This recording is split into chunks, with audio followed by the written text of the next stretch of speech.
Bonjour à tous les passionnés de cinéma, je suis enchantée de vous retrouver sur ma chaîne CinéVibe, où je partage avec vous les dernières actualités sur les films à venir et ceux déjà sortis. Pensez à vous abonner pour ne rien manquer des nombreux contenus captivants à venir. C'est Bonjour parti! à tous, et bienvenue sur ma chaîne. Aujourd'hui, je vais aborder un sujet qui me tient particulièrement à cœur, leurs enfants après eux. Dans cette vidéo, nous allons explorer comment les choix et les valeurs des générations précédentes influencent la vie de leurs enfants. Je partagerai des histoires inspirantes, des témoignages et des réflexions sur l'héritage que nous laissons derrière nous. Restez avec moi pour découvrir comment ces liens intergénérationnels façonnent notre société et notre avenir. Warner Bros. France. Date de sortie, 4 décembre 2024. Durée, 2h16 à participe à Venise 2024. Sarlat 2024. Site officiel. Les marqueurs d'une époque. Été 1992 dans l'est de la France. Deux adolescents, Anthony et son cousin, volent un canoë et se rendent à la plage nudiste du lac. Là, ils font la connaissance de deux filles, qu'ils rejoignent ensuite sur une barge flottante. Celle-ci leur propose de les retrouver à une soirée chez Simon, le fils du radiologue.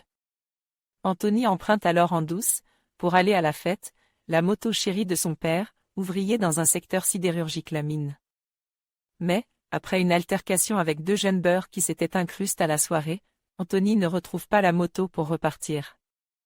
En panique, sa mère lui enjoint de tout faire pour retrouver celle-ci, avant que son père ne s'aperçoive qu'elle a disparu. 2024.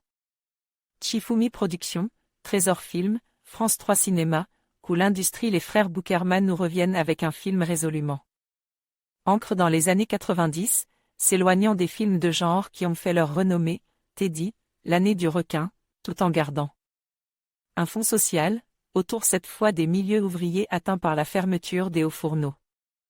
Adapte du roman éponyme de Nicolas Mathieu, prix Goncourt 2018, leur scénario traite de déterminisme social au travers d'une histoire de passage à l'âge adulte qui tracera les destins de trois principaux personnages, Anthony, fils d'ouvrier, dont les premiers émois l'enjoignent à rouler des mécaniques, Hassine, son ennemi d'un temps, fils d'immigrés maghrébins, reflet de la montée du racisme dans les milieux populaires, et Stéphanie, plus favorisée, qui aura droit aussi à son lot de déconvenus.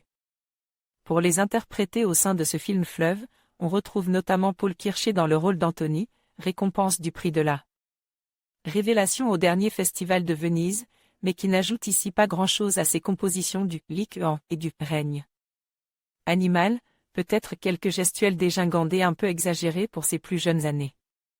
On retrouve aussi avec grand plaisir Seyid El Alami, dont l'évolution au fil des années sur lesquelles s'étalait l'intrigue est assez frappante, ainsi que Angelina Warret dans le rôle de Stéphanie, seule à pouvoir réellement espérer sortir de ces lieux mortifères.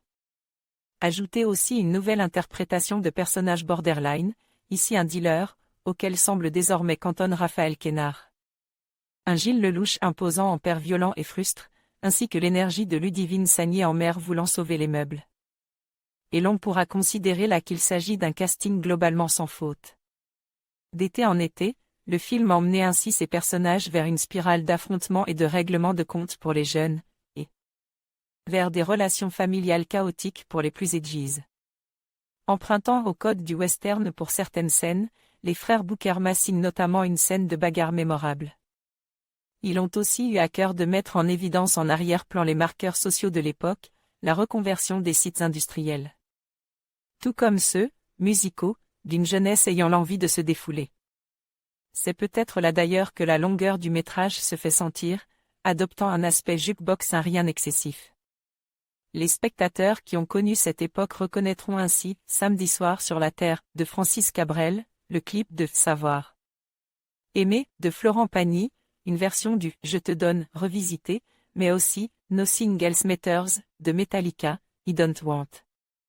À Lové, de Texas, une version chœur de Where Is My Mind, des Pixies, une autre au piano de I Will Survive, ou encore le Que je t'aime, de Johnny Hallyday. Un trop-plein de titres qui viennent parfois trop souligner l'état ou le ressenti des protagonistes, mais qui ne gâchaient cependant rien l'intensité de cette histoire de la construction de deux jeunes personnalités d'adultes. Olivier Bachelard envoyait un message au rédacteur bande-annonce Ludovic Boukerma, Oran Boukerma Ludovic Boukerma, Zoran Boukerma. Votre note, votre pseudo, votre commentaire. En conclusion, le thème de « Leurs enfants après eux » nous rappelle l'importance de transmettre des valeurs, des traditions et des leçons de vie aux générations futures. Chaque choix que nous faisons aujourd'hui a un impact sur le monde que nous laissons derrière nous. En investissant dans l'éducation, en cultivant des relations solides et en préservant notre environnement, nous pouvons offrir à nos enfants un avenir meilleur. Réfléchissons à notre héritage et agissons avec responsabilité pour qu'ils puissent s'épanouir dans un monde qui leur ressemble. Merci de nous avoir suivis et à bientôt pour de nouvelles réflexions.